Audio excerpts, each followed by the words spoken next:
ऋण हो जाएंगे, लेकिन मातृ ऋण को कोई चुका इस जगत में नहीं सकता है। इसी तरह पढ़े लिखे लड़के ने अपने जीवन में क्या किया?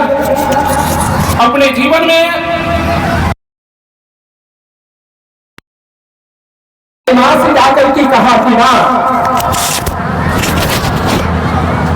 आज मैं चाहता हूं कि तेरे जीवन का जितना भी ऋण है मैं उस ऋण को चुका दूं। भला दुनिया में कोई ऐसा जगत में कोई पैदा हुआ है क्या कि अपने मां के ऋण को चुका सके? लेकिन उस लड़के ने कहा कि मां, आज मैं चाहता हूं कि तेरे ऋण से मैं उऋण हो जाऊं। बहुत जिद किया। मां ने कही कि बेटा, जब ऐसी बात है तू मेरे ऋण को चुकाना चाहता है ना, ठीक है, तुम एक काम कर, आज की रात तुझे रात भर मेरे साथ सोना है, रात भर मेरे साथ सोना है। बेटे ने विचार किया कि इसमें कौन सी वही बात है, जब एक रात सोने से मां के साथ सोने से अगर मातृ ऋण से उहीन हो जाएंगे तो सोने में क्या दिक्कत है? ऐसा नहीं। लड़के ने कहा ठीक है मां, आज मैं तेरे साथ रात भर सोऊंगा। ठंडी का दिन था, रात्रि सोई, मां बेटे दोनों एक ही बिस्तर पे सोए। मां जैसे ही सोई तो सोने के बाद बेटे से कही कि बेटा, मुझे बहुत जोरों से प्यास लगी है, एक गिलास पानी हमको पिला दे। भाई बैराग जो है जब व्यक्ति के जीवन में आता है ना तो जीवन भर नहीं रहता है, थोड़ी देर के लिए रहता है। लड़के बड़े उत्तेजित होकर के गया कि चलो भाई मां का सेवा करने का मौका मिला है, तो गया दौड़े दौड़े एक गिलास पानी लाया और ला करके मां को बैठा करके मां को पानी दिया कि मां पानी पी। तो लड़का मां को पानी दिया और मां पानी पीने लगी और थोड़ी सी पी और उस गिलास को धीरे से छोड़ दी, जिसे उस लड़के को पता भी नहीं चला कि गिलास छोड़ दी मां। लेकिन वो पानी गिलास गिरा और बिस्तर गया भीग, बिस्तर गया भीग गया। भीगने के बाद कोई बात नहीं, लड़का ने कहा कि मां पानी गिरा दे। मां ने कही कि बेटा क्या करे, हाथ से छूट गया गिलास इसलिए गिर गया, कोई बात नहीं। जिधर सूखा था उधर लड़का सोया और मां भी इधर सूखी बिस्तर थी उधर सोई। और गीला था तो गीला पे कौन सोया, और भी ठंडी का दिन। फिर 1-2 घंटे के बाद मां ने कही कि बेटा, मुझे प्यास लगी है, पानी पिला दे। बेटा ने कहा कि मां, अभी हमने तुझे पानी पिलाया और फिर तुझे प्यास लग गया। मां ने कही कि मुझे प्यास लगी है, जोर से पानी पिला दे। जो पहली भक्ति थी ना, जो भाव में गया था, अब थोड़ी भाव कम हो गई, वो धीरे धीरे गया, जाकर के गिलास में पानी लेकर के आया और मां को दिया पीने के लिए। जैसे ही दिया मां थोड़ी पी और फिर वो गिलास गिर गया। गिलास गिरने से इधर सूखा था उधर भी गीला हो गया। लड़का ने कहा कि मां तुम्हें पानी गिरा दिया। अब थोड़ी टाइट स्वर में लड़का ने अपने मां से बोला। मां ने कही कि बेटा, मैं करूं तो क्या करूं, मेरे हाथ में इतनी ताकत नहीं है, एक गिलास गिर गया तो अब मैं कर क्या सकती हूँ, कोई बात नहीं। फिर मां बेटी सोई। फिर 1-2 घंटे के बाद मां कही कि बेटा, मुझे प्यास लगा है। फिर बेटा गया पानी लगा, फिर थोड़ी पी और जिधर सूखा था उधर पानी गिर गया। अब बेटा ने कहा कि मां, फिर पानी गिरा के बिस्तर गीला हो गया, सोएंगे कहां? मां ने कही कि बेटा, करे तो क्या करे, चलो किसी तरह सो जाए, किसी तरह सो जाए। अब भला विचार कीजिए कि उस गीली बिस्तर पे किसी को नींद आएगी क्या? फिर करीब सुबह के 4 बजे मां ने कही कि बेटा, जोरों से प्यास लगी, पानी पिला दे। बेटा ने कहा कि अभी रात भर हमने पानी पिलाया और फिर तुझे प्यास लगी। लेकिन फिर भी अब तो मजबूरी थी कि मां के ऋण से उलीन होना था। अब बोझ से गया कि किसी तरह रात्रि तो गुजर गई है, अब रात्रि थोड़ी बची है, चलो भाई ला करके पिला दे, कम से कम मातृ ऋण से ही उलीन। वो गया पानी लाने, फिर लेकर गई और इधर सूखा था उधर बैठी थी और फिर गिलास को धीरे से गिरा के पूरी की पूरी बिस्तर गीली हो गई। अब बेटा कहां सोए, मां तो सो गए। अब जैसे ही गिरा, बेटे के जीवन में इतना आवेश आया कि मां तुझे जितनी बार पानी दी उतनी बार तुमने बिस्तर गिरा कर दी, ये बताओ कहां सोएंगे? मां ने कही कि बेटा, एक रात्रि तुझे सेवा करने का मौका मिला, एक रात्रि तुझे सेवा करने का मौका मिला तो तू इतना बड़ा आवेशित हो गया, और तुझे मैंने 5 वर्षों तक जहां गिरा था, जहां तू मुझे देता था, संका कर देता था, पेशाब कर देता था, उस जगह मैं सोती थी, और जहां सूखा रहता था उस जगह मैं तुझे सुलाती थी। तेरे जीवन में कभी हमने क्रोध किया क्या? कहने का मतलब कि मां का जो हृदय की वेदना है, जिस कष्ट में हमें जीवन में पाली है, उस कष्ट की वेदना को कोई बच्चा जान पाता है क्या? वो लड़का सियाना होकर के उस दर्द को पिता ने किस तरह से अपने बच्चे को भरण पोषण किया, कभी पिता बेटे को लगा दिया? बाप खाता नहीं है लेकिन बेटे को खिलाता है, बाप अपने शरीर पे वस्त्र नहीं पहनता है लेकिन बेटे के लिए सूट बूट टाइट करता है कि मेरे बेटे को लोग समाज में जाए या बाहर जाए तो लोग ये जानता है कि इसके जीवन में कोई कमी हो। आज हम उसके संस्कार देने के लिए नहीं, आप उसके जीवन के संस्कार को छीन रहे हैं। कैसे छीन रहे हैं कि आप अपने घर की शिक्षा नहीं, आप बाहर की शिक्षा दे रहे हैं। जब तक घर की शिक्षा नहीं मिलेगा तो बाहर की सभी शिक्षा अधूरी है। आज सुमित्रा जी ने क्या कहे लक्ष्मण को कि तू मेरा बेटा कहलाने का अधिकारी नहीं है। लक्ष्मण जी से सुमित्रा ने कहा कि लक्ष्मण तू कहता है कि राम वनवास का कारण कैकेयी है, कैकेयी ने राम को वनवास की है। आज मैं चैलेंज करके कहती हूं कि राम को जंगल भेजने का कार्य तूने किया है, तेरे कारण जो है आज राम जंगल जा रहे हैं, राम वन जा रहे हैं। आज राम को भेजने वाली कैकेयी नहीं। जब ये बात सुमित्रा जी ने कही तो लक्ष्मण जी को बहुत जोर का धक्का लगा कि मेरे कारण राम को जंगल जाना पड़े तो फिर मेरे जीवन को जीना भी काल। अगर मेरे कारण राम जंगल जाए, मेरे कारण राम बन जाए तो फिर इस लक्ष्मण को जन्म देना धिक्कार है। सुमित्रा ने कही कि जब तेरे जीवन को धिक्कार है तो जा चुल्लू पानी में डूब के मर जा, कारण तेरे कारण ही आज राम जो है ये बन जा रहा है, कैकेयी के कारण राम बन नहीं जा रहा है। लोग तो यहां तक कहते हैं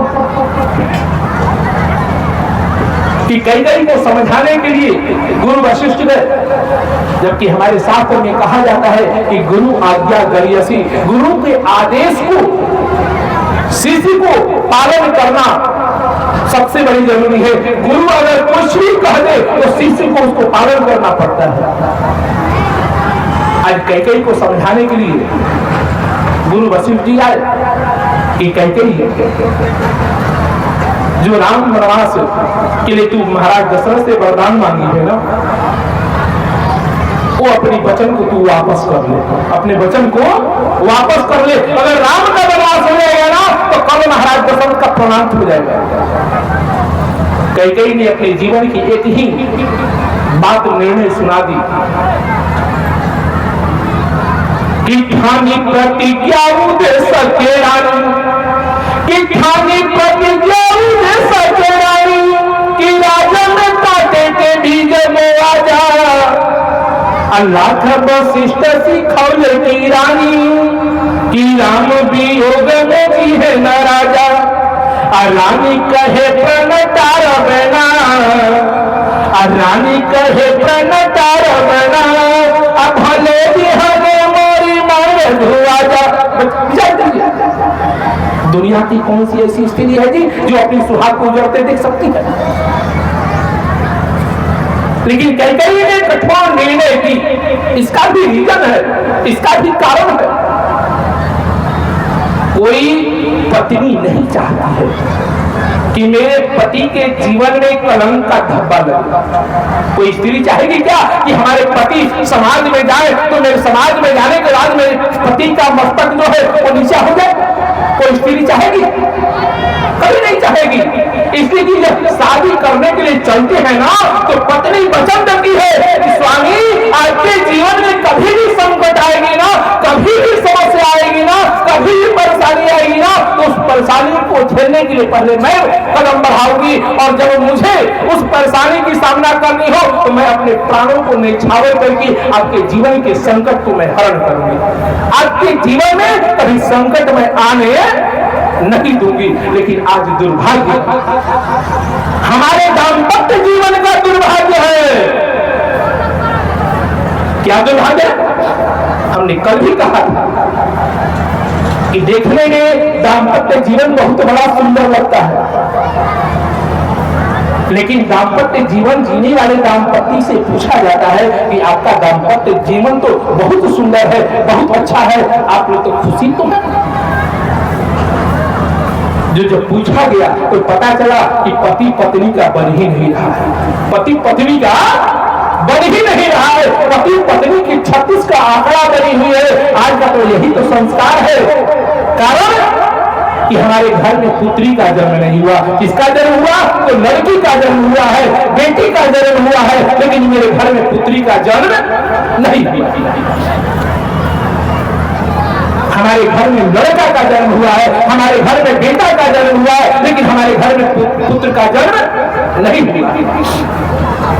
हम भगवान से भी जाकर के मांगते हैं कि प्रभु हमारे घर में बेटा नहीं है, मेरे जीवन में बेटा नहीं, मुझे एक बेटा हो जाए, मुझे एक लड़का हो जाए। अपने आत्मा से हृदय पे हाथ रख करके पूछिए कि किसी ने अपने जीवन में भगवान से कभी मांगा क्या कि मेरे घर में पुत्री आ जाए, मेरे घर में पुत्र आ जाए? पहले के लोग मांगते थे, लेकिन आज नहीं। आज की शिक्षा भी वैसे ही हो गई है।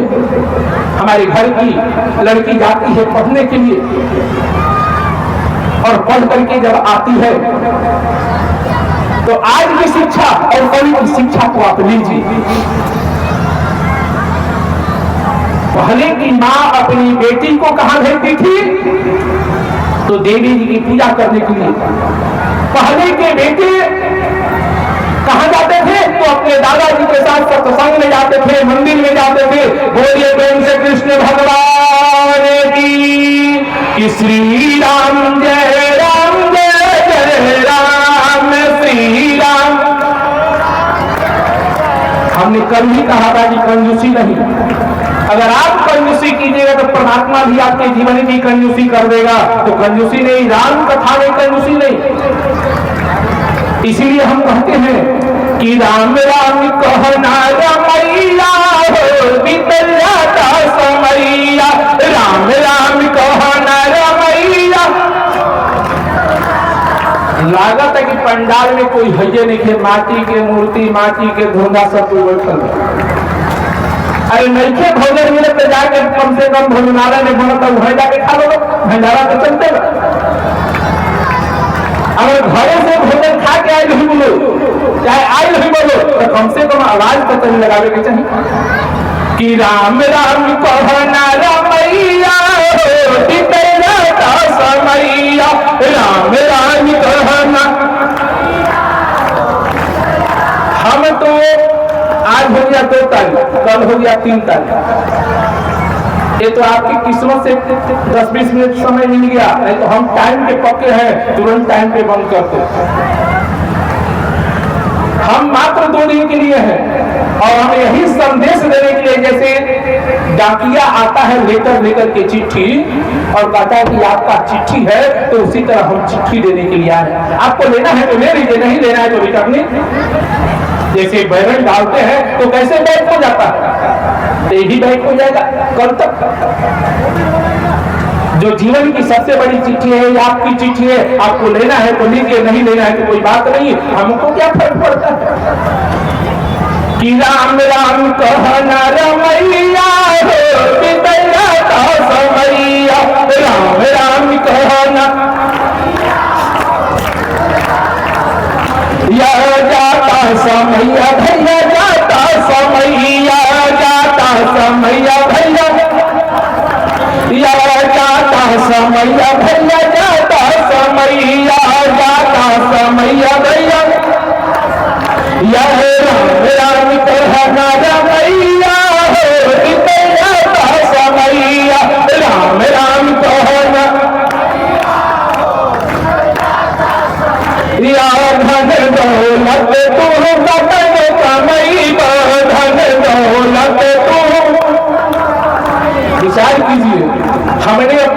में कितना कमाया होगा, लाखों का टर्नओवर आपने किया हुआ।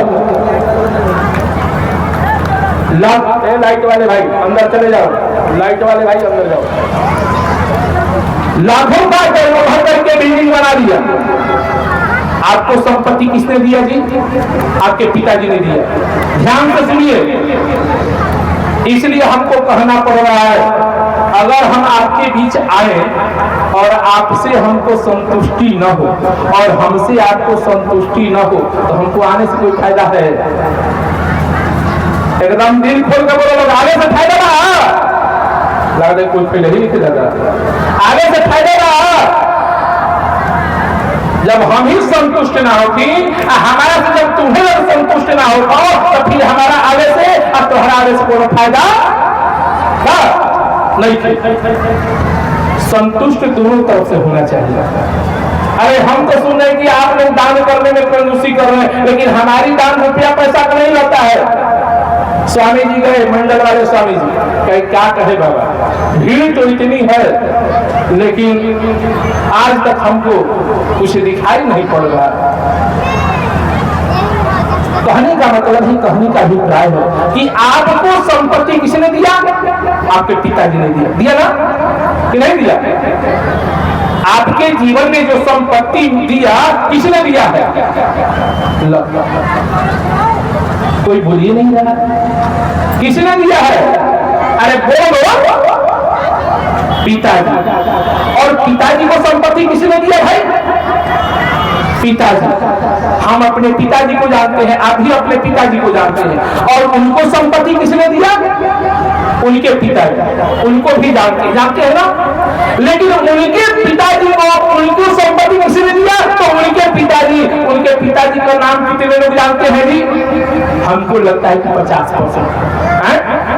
चौथी पीढ़ी को ज्यादा से ज्यादा 50% कैसे जानता है?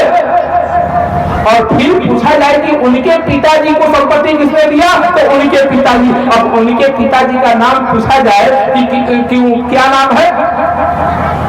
जिसने संपत्ति हमको दिया हम उसको भूलते जा रहे हैं ना। दादा परदादा ने हमको संपत्ति दिया, लेकिन जिसने दिया उसी को आप भूल गए। बताइए कि आपके जैसा नमक लाल कोई है दुनिया में? जिसने अपने जीवन में कितना कष्ट सहा, खाया भी नहीं, पिया भी नहीं, लेकिन आपके लिए 10 बीघा कोठा, बिल्डिंग, अटारी बना करके चला गया। लेकिन वैसे व्यक्ति को हम भूल गए तो हमारे जीवन में हमसे बड़ा नमक हलाल कोई है? और या ना बोलिए, हम अपने दादा परदादा को भूल गए। और बेटे का जन्म किस लिए होता है? किस लिए होता है? कि कम से कम एक अंजुल जल दे तो हमारे पितरों को मुक्ति मिले। इसी के लिए हम पुत्र की कामना करते हैं। पुत्र की कामना क्यों करते हैं? कि हमारा कुल खानदान तर जाए। क्या हम गलती कहे तो कहिए, लेकिन आप यहां बैठे हैं सभी लोग, लेकिन वैसे लोगों से हम पूछना चाहते हैं कि अपने पितरों के निमित्त कितने आदमी जो है अपने पितरों के निमित्त जल देते हैं? वो तो संपत्ति मांगने नहीं आते हैं, धन मांगने नहीं आते हैं, दौलत मांगने नहीं आते। ये जजमान बैठे हैं, जो जग में जजमान है उनसे पूछिए, आप कितना भी देवता के पूजा कर दीजिए, कितना भी देवता, कितना भी देवता पितर तीर्थ कर लीजिए, सब बेकार है। सब क्या है? बेकार है। आपका पूजा करना सब निरर्थक है, पाठ करना सब निरर्थक है।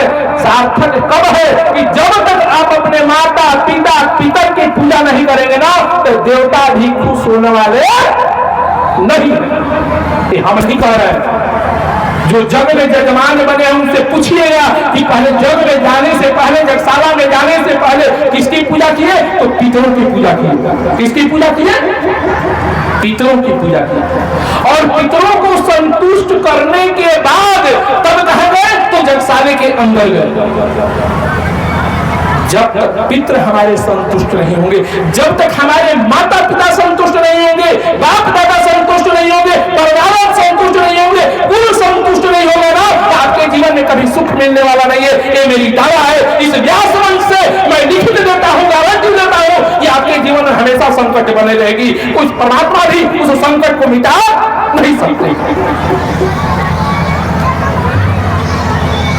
पितरों के जीवन में सबसे पहले संतुष्टि, और जब तक पितर प्रसन्न न हो, कितना भी आप रोज गंगा नहाइए, रोज जमुना नहाइए, रोज तीर्थ कीजिए, सब आपका बेकार है। आज माँ बाप को घर में भोजन नहीं देते हैं, लेकिन चलते हैं लंगर चलाने के लिए। कहां चलाने के लिए? लंगर चलाने के लिए, कि लोग हमको जान जाए कि फल्ला बाबू लंगर चला रहे हैं। लेकिन उस फल्ला बाबू के घर में माँ बाप का भोजन नहीं मिल रहा है, अपने परिवार का भोजन नहीं मिल रहा है, तो उस लंगर चलाने से क्या फायदा जी? कोई है? जिसके घर के माँ बाप दाने दाने के लिए मोहताज है, लेकिन समाज में हम धाक जमाने के लिए कहते हैं कि हम लाखों खर्चा करते, लोग हमको जाने, उनके जानने से कोई फायदा नहीं है, उनके जानने से आपके जीवन का कल्याण नहीं है। पहले घर के परिवार संतुष्ट। कैकेयी ने भी यही अपने जीवन में की। अपने जीवन में कैकेयी ने संकट ली, किस लिए? कि हमारे मालिक को, हमारे स्वामी को जगत के लोग कलंकित न कहें।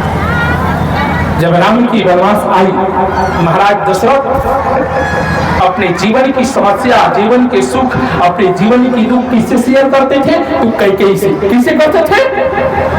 कैकेयी को सबसे प्रिय, अगर कोई महाराज दशरथ का सबसे कोई प्रिय था तो कैकेयी थी, और कैकेयी का सबसे कोई प्रिय था तो राम थे।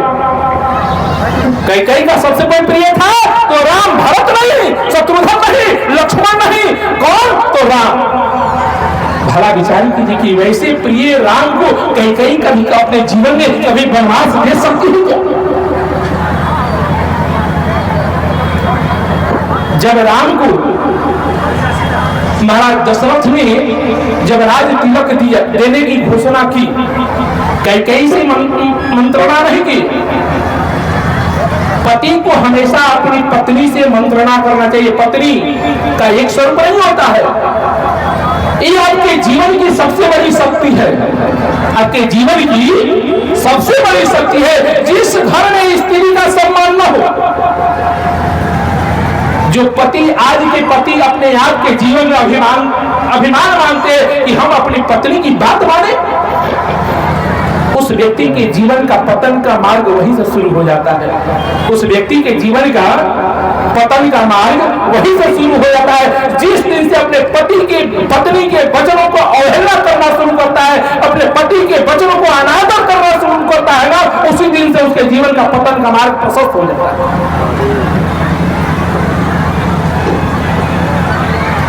महाराज दशरथ ने कैकेयी से मंत्रणा नहीं की, और बगैर मंत्रणा के ही महाराज दशरथ ने राम को राज तिलक की घोषणा कर दिया। पूरी अवध के राज्य में सबको घोषणा कर दिया कि कल राम राजा बनेंगे। और खुशी में महाराज दशरथ आए कि अगर कैकेयी को हम बताएंगे कि राम को राजा बनाया तो कैकेयी बात सुनकर के पागल हो जाएगी, ये आज मेरा प्रिय राम आज अवध की गद्दी पे बैठेगा। और खुशी में कैकेयी पागल होकर के मुझे कहेंगे कि महाराज आपने मेरे मन की इच्छा को छीन लिया। लेकिन जैसे ही महाराज दशरथ ने कैकेयी से कहा कि कैकेयी, मैंने राम को राजा बनाने की घोषणा कर दी, और जैसे ही महाराज दशरथ ने कहा, कैकेयी अपने मस्तक को पकड़ ली और पकड़ करके महाराज दशरथ से कहती कि महाराज आपने क्या किया? अब एक ही वस्तु को एक व्यक्ति को जब आपने दे दिया, फिर उस वस्तु को आपको देने का अधिकार है क्या? है, देने का अधिकार आपका नहीं है। कैकेयी ने कहा कि राम के ऊपर आपका अधिकार है कि आपने राम को अवध को सौंप दिया। भले राम आपका बेटा है, लेकिन अब ये राम आपका बेटा है क्या? कहने का मतलब, अब इसके विषय में कैकेयी क्या कहती है, इसके विषय में कल, इसलिए कि समय भी अपनी घड़ी बहुत अति कर चुकी है, इसके विषय में कल। और इसी के माध्यम से मैं बताऊंगा कि घर किसे कहते हैं, परिवार किसे कहते हैं, पुत्र किसे कहते हैं, पति किसे कहते हैं, पत्नी किसे कहते हैं। इसे कल भर का समय है, और मात्र 7 से 8 आज तो सुबह के कारण महाराज भगवान की नगर भ्रमण की यात्रा निकलने के कारण सूर्य भगवान की निकली, इसके कारण से विलम्ब हो गया और इतनी सेवा कल 7 से 8 और कल भर आपकी मैं सेवा देने के लिए हमें तो आने की इच्छा भी नहीं थी, लेकिन महाराज जी का सबसे बड़ी अगर कहा जाए तो उनका प्रेम और स्नेह और उनकी भाव ने हमको खींच लाया, जबकि हरिद्वार से इस गर्मी की स्थिति में कोई आना नहीं चाहता है, इसलिए वहां की मानसून और यहाँ की मानसून दोनों में अंतर है। इतनी भयंकर गर्मी है जिसके कारण उधर से कोई आना नहीं चाहता है और सब लोग गर्मी में उधर जाते हैं और हम गर्मी में इधर आ गए। लेकिन नसीब यही था कि यहाँ भी गंगा जी के तट और वहां भी गंगा जी के तट। तो आइए इसके विषय में कल यही प्रसंग रहेगा, हमारा प्रसंग यही चलेगा जब तक हम रहेंगे तब तक। आइए वाणी का विराम और सभी लोगों से मैं कहूंगा कि आप सभी एकदम समय पे, लेकिन हमारे श्रोता से निवेदन रहेगा कि जब हमारे कथा में बैठेंगे तो खैनी बीड़ी सिगरेट और हल्ला गुल्ला हमको पसंद नहीं है। अगर जिसको हल्ला गुल्ला करना होगा तो रासलीला का जब समय होगा तब पंडाल में आइएगा, रासलीला का समय नहीं होगा तब तक पंडाल से बाहर आप लोग मेला घूमिएगा।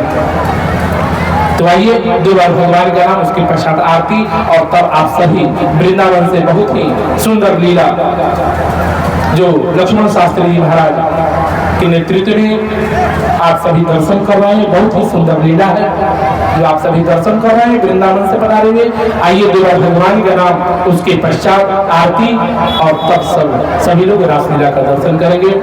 कि राम राम कहना रमैया बीतल जाता समैया, राम राम कहना या राम राम कहना रमैया बीतल जाता समैया, राम राम। जैसे लागत है कि माटी के देवता रोज कहते नहीं कि माटी के देवता को तो बोलो, अगर माटी के देवता बनेगा तो कहो हम धुंधा बना दी ना, धुंधा बने तो धुंधो बना दे, हम तो सब मंत्र जानेगा। वो हरिद्वार के बाबा है, इन्हें उन्हें बिना हरिद्वार के महिमा ऐसे ही अनंत है। हरिद्वार के पता क्या कह जरा मायापुरी, क्या कह जरा मायापुरी, और मायापुरी से हम आए हैं। और जब माया का चक्कर चलता है ना तो फिर उस माया से निकलना, एक तो ऐसे ही माया के झंझट में पड़ी हैं आप लोग। बेटा बेटी बहू की माया लगी है कि जिसे निकल कर कि आप चाहेंगी राम कथा में आ जाए तो रामो कथा में आती है, तो माया निकले तब तो राम कथा में यहाँ तक पीछे पड़ गई है, तो फिर उसी माया में रहना है तो कहिए हम फिर माया में डाल दो। तो इसलिए माया के चक्कर छोड़िए, भगवान का चक्कर लाइए, कारण कि ये पगल खाना ऐसा है जैसे हमारे ब्रज में कहा जाता है कि अगरा के पगल खाने में अगर जो चला जाए तो उससे ठीक होकर के आ सकता है, लेकिन जब इस पागल खाने में जब आ जाए, ये पागल खाना है, ये मत समझिए कि यहाँ सज्जन बैठे, नहीं, सज्जन तो उधर मिलेंगे आपको इस पंडाल से बाहर, सज्जन व्यक्ति उधर मिलेंगे, यहाँ तो केवल दुर्जन और पागल मिलते हैं। कि ये पगलों का प्रेम नगर है, यह पगलों का है, यह पगलों का प्रेम नगर है, यह पगलों का। यहाँ संभल कर आना जी, यहाँ संभल कर, जो भी यहाँ आएगा ना तो बड़ा संभल करके आना पड़ता है। इसलिए हम कहते हैं क्या कि माया के चक्कर से निकलना है और इस पागल खाना में आना है तो इस दवा को लेना पड़ेगा, और जब दवा नहीं लीजिएगा ना तो फिर कोई दूसरा काम करने वाला नहीं है। कौन सी दवा? कि राम राम कहना रमैया